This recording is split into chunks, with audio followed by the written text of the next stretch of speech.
Ilia Topuria has just posted on X that fight news is imminent for his new lightweight campaign, and fans are already scrambling over each other trying to work out who his next opponent might be. And in today's video, we're going to be taking a look at 5 potential opponents for Ilia Topuria, see how he matches up against them, and then at the end work out which one is the most likely to be his next opponent. Yes guys, welcome back to Fight Energy. Hope you're all doing well, ready to talk a bit of UFC fight news. I imagine that Ilia Topuria's opponent is probably going to be announced after the main event on Saturday night. His timing for this announcement seems very strategic. A lot of eyes will be on Alex Pereira against Magomed Ankalaev. If you've not watched my breakdown video for that fight yet, make sure you check it out. I went in depth to how I think the main event's going to go. But anyway, on to Ilia Topuria. He's put out this tweet, bit of a cryptic tweet, and I'll read it now for you. It says, "When we announce it, you won't believe it. Get ready." Now, before we get into the 5 potential opponents for Ilia Topuria, I do want to break down exactly what this tweet might mean.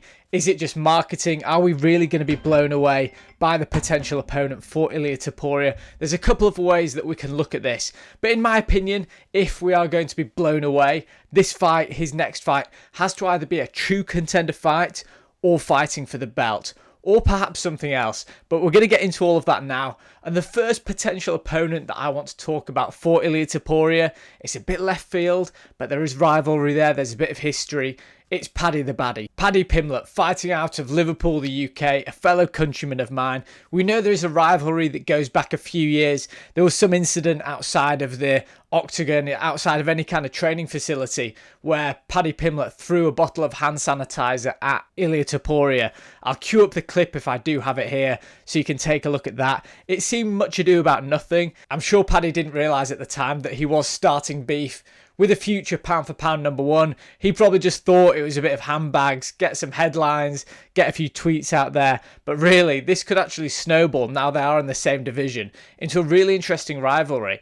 In fairness to Paddy Pimblett, 'cause I know he does divide opinion a lot, I think that fight against King Green, against Bobby Green last time out, did show people that this guy is a legit fighter. Maybe not necessarily a title contender, but a legit fighter in that top 10, top 15 of the lightweight division. The way that he looked really smooth on the feet, attacking Bobby Green's legs, almost forcing him into that takedown and getting that triangle slash armbar to finish him off. It was very impressive the last time out. And I'm not kidding myself. I know that Bobby Green isn't a title contender. He doesn't have the skills that Ilia Topuria is able to demonstrate. But that being said, with the size differential, because we know Paddy Pimblett does cut a lot of weight, albeit it might not be that much muscle mass, he does cut a lot of weight. He'll be the naturally bigger guy when facing Ilia Topuria. It would be an interesting fight, but I have to give the edge definitely towards Ilia Topuria. Look at Paddy Pimblett's first fight in the UFC when he got absolutely cracked with that left hook. I think it was that left hook that was partly the reason why he decided to change his hairstyle. If you remember, he's gone for the braids in the last couple of fights. Before then, his hair was just out there. And when you get connected with a big shot, when you've got long hair, it really looks bad for the judges. It can count against you a lot. So I think that impact, if you've not seen that left hook for a while, watch it back. It wasn't a great look for Paddy Pimblett in that fight. And to think of him going up against Ilia Topuria, who has absolutely nukes in both of his hands, who's got a really clean left hook. He loves to lunge in with it and catches his opponents off guard. He landed it beautifully on Max Holloway, even though I think Paddy probably does have a great chin, famously talking about Scousers, where he's from in Liverpool. They don't get knocked out. I'm not sure how much science there is behind that, but just the fact that Paddy Pimblett does get hit a lot, he carries his chin so high, I think Topuria is knocking him out. Moving on. The next potential opponent I want to talk about is Dustin Poirier. Now, I know there's a lot of talk about a potential homecoming slash farewell fight for Dustin Poirier in his home state of Louisiana, but how likely is it that that fight is against Ilia Topuria? I think it would be an amazing fight. Dustin Poirier does, of course, have history of taking on featherweight champions, moving up to lightweight, and we saw how that went against Max Holloway. Max Holloway did really well in stages of that fight early on, but Poirier's power, his size, was just too much for Holloway. He was able to overwhelm him, and even though he didn't stop him, he didn't drop him, the power differential when they did connect was really obvious, and Poirier won that fight convincingly. However, we all know that Max Holloway is much more of a volume puncher than a power puncher. Yes, despite the finish against Justin Gaethje, which you could argue was more an accumulation of the damage done, he's always been that guy to land 200, 300 strikes in 5 rounds. Ilia Topuria is different. He's very patient, very powerful, and I think a fight against Dustin Poirier would be absolutely electric. I'd absolutely love to see that fight, and whilst I'm a huge fan of Dustin Poirier, I do not rate his chances in this fight at all. He's been involved in so many wars, even at this stage of his career.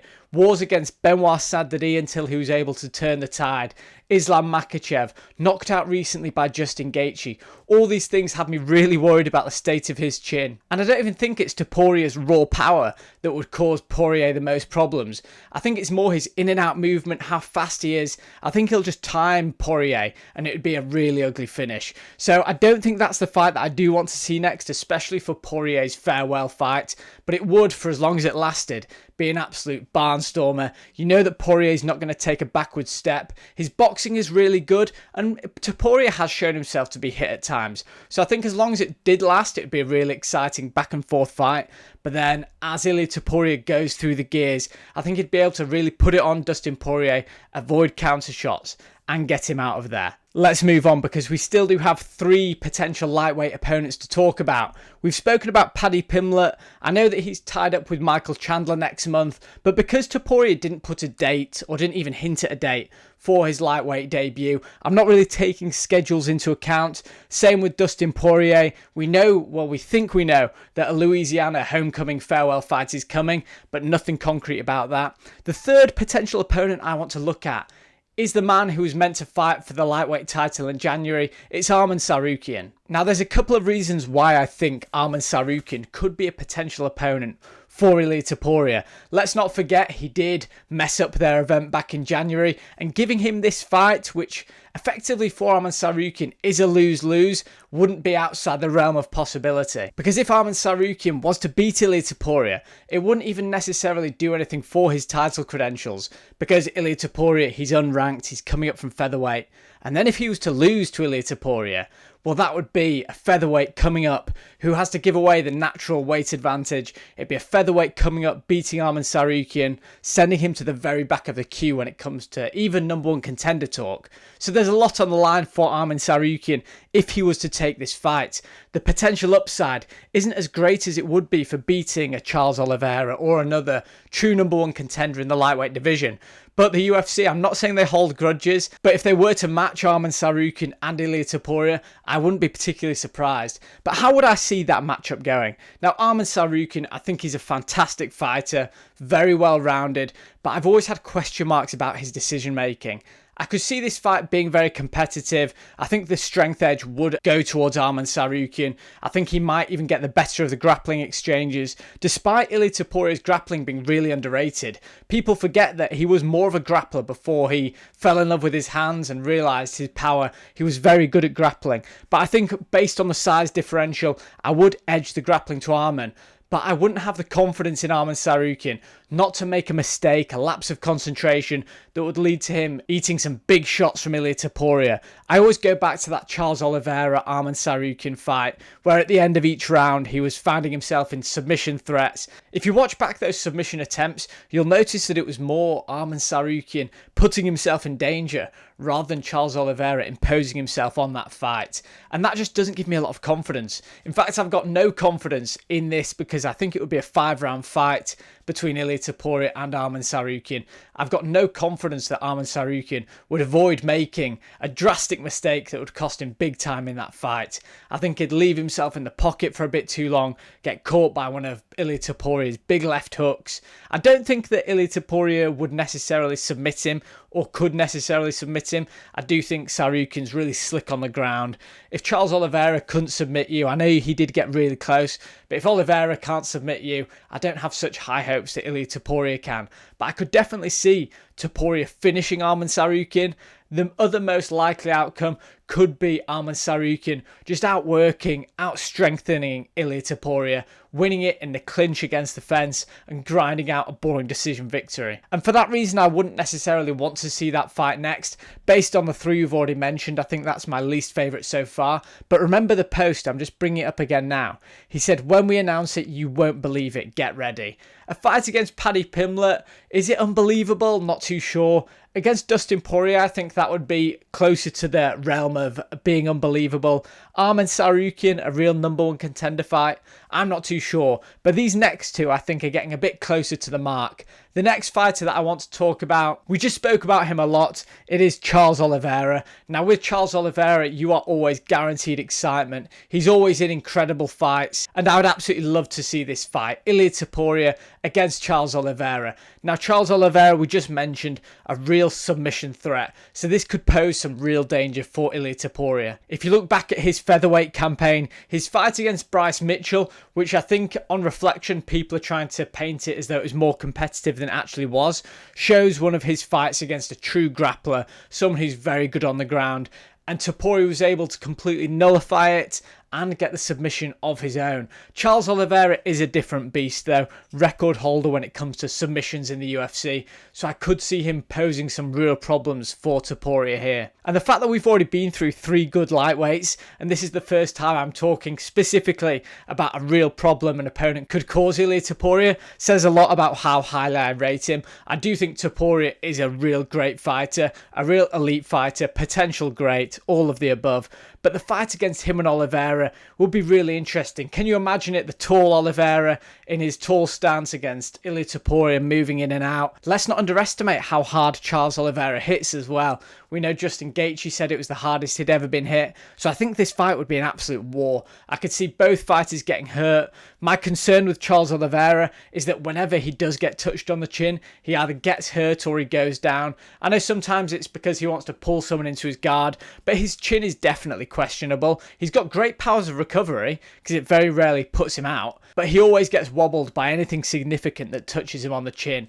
But this fight would be an absolute banger. It would be unbelievable. And I'm really struggling to call which way I think it would go. Like I said, I think both fighters would be hurt in this fight. There'd be a potential submission threat, but I'm really struggling to pick which way I think this fight would go. Like I said, I think it'd be very back and forth, especially to begin with. If Ilia Topuria was to overextend on anything, get taken down, get pulled into Charles Oliveira's guard, it could be quite interesting down there. Ilia Topuria, he's a very good grappler as well. And remember what happened when Islam Makhachev and Charles Oliveira met. Islam Makhachev was able to get the arm triangle on him, hurt him first, get top position, and then get an arm triangle finish. Could you picture something similar happening here? I'm not too sure. This is one where I'm really struggling to pick a winner of it. Because of Charles Oliveira's last couple of losses, people are writing him out from being a potential title holder again in the lightweight division. But really, that fight against Makhachev, he wasn't at his very best. I'm sure he admits that himself. I'd love to see Oliveira and Makhachev run that fight back. And one path for Oliveira to get another title shot would be fighting the current featherweight champion up at lightweight. I think that's a really interesting fight. And I'm just not ready to pick a winner for that fight yet. I'll need to do a lot more research, a fight breakdown. Maybe if it gets announced, I'll predict a winner for that fight. But right now, I'm not prepared to do it. Anyway, let's move on. Finally, the final opponent, potential opponent I want to talk about for Ilia Topuria, and it's the fight that everybody should want to see. I made a video, I got a bit of backlash for it recently, saying if you don't want to see Ilia Topuria fighting for the title next at lightweight, you are crazy. These fights are generational, they get the casual appeal. These are the fights we want to see. Let's not talk about pure meritocracies and Ilia Topuria skipping the queue, or he should be fighting Movsar Evloev in these fights. Ilia Topuria and Islam Makhachev is the fight to make next. I think this would be unbelievable. People might not believe it, but they need to get ready because I think this fight could happen next. I'd love to see it. But how do I think this fight goes down? I said it in another video. I think Islam Makhachev is a huge lightweight. I know he spoke about going up to middleweight. A lot of people laughed at that. It was a bit tongue-in-cheek, a bit of rivalry with Dricus du Plessis. But again, Islam Makhachev, he's a massive lightweight. The size advantage will be going towards him all day for this fight. Ilia Topuria, I know he said he struggled making featherweight, but he wasn't a particularly big featherweight. He was short for the division. His build is actually quite slim. I don't know if he was just using that as an excuse to move up, but the size difference in this fight, even more significant than the size difference with Arman Tsarukyan. So you have to back the strength and the grappling towards Islam Makhachev. Skill for skill, I'd probably give the slight edge in grappling for Makhachev as well. But when you couple that with the size difference, the advantage is even more significant for Islam Makhachev. I think he could bully Ilia Topuria with the grappling if he's allowed to get in on his legs. Ilia Topuria would need to be really evasive in this fight. We have seen Makhachev dropped by a former featherweight. Alexander Volkanovski in that final round had everyone up on their feet. It was such an exciting moment. I don't think it was a real knockdown in terms of Islam Makhachev wasn't badly hurt by it. It was more of a flash knockdown. Makhachev recovered really quickly. But if Volkanovski can get you down, then Ilia Topuria can definitely get you down. And if he can land something big on Islam Makhachev early, it would be a really interesting fight. Right now, gun to my head, if I am having to make a prediction, I would say that Makhachev, purely from a size, strength, and grappling advantage, would have a big advantage in this fight over Ilia Topuria. But we need to make this fight happen. It's the possibility that Ilia Topuria could upset the odds that makes this fight so enticing, why we should want to see it. I get it, and there's still going to be the Evloev and featherweight contender fights if Topuria was to lose and decide to go back down there. But it's so rare that we get these generational fights that can propel fighters to greatest of all time status. And the fact that people are wanting to put these fights off because they think that it shouldn't be right to skip the queue and things like that, I think you need to give your head a shake, because in a few years' time, if this fight wasn't to happen, you'll be using this as an example in your dream potential matchups that never happened. This is the time to make it. We can make this fight now, whilst Makhachev is still in his peak and Ilia Topuria seems to have just arrived in his prime. We need to make this fight happen next. We need to make this fight happen now. I'd be absolutely buzzing for it. But they're the 5 potential opponents, almost in order of how much or how realistic they are to happen. Like we said, Paddy Pimblett tied up with Chandler now, but if it's the back end of summer, early autumn, that fight could happen. Dustin Poirier, would they give Dustin Poirier for his farewell fight? Would they give him a killer from the featherweight division who's been knocking everyone out? Who knows? It would be another amazing name for Topuria to add to his resume. Arman Tsarukyan, would the UFC think, right, let's give this guy a lose-lose situation, give him Ilia? It's probably the fight in this list that I'd have the least interest in seeing next. Charles Oliveira, absolute banger of a fight. It would be unbelievable. The most exciting fight on this list. And then finally, Islam Makhachev, generational, champ status at stake. I think that's the fight we should want to see next. Let me know what you guys think. Hope you've enjoyed the video. Please do subscribe to the channel, like this video, and I'll see you guys later.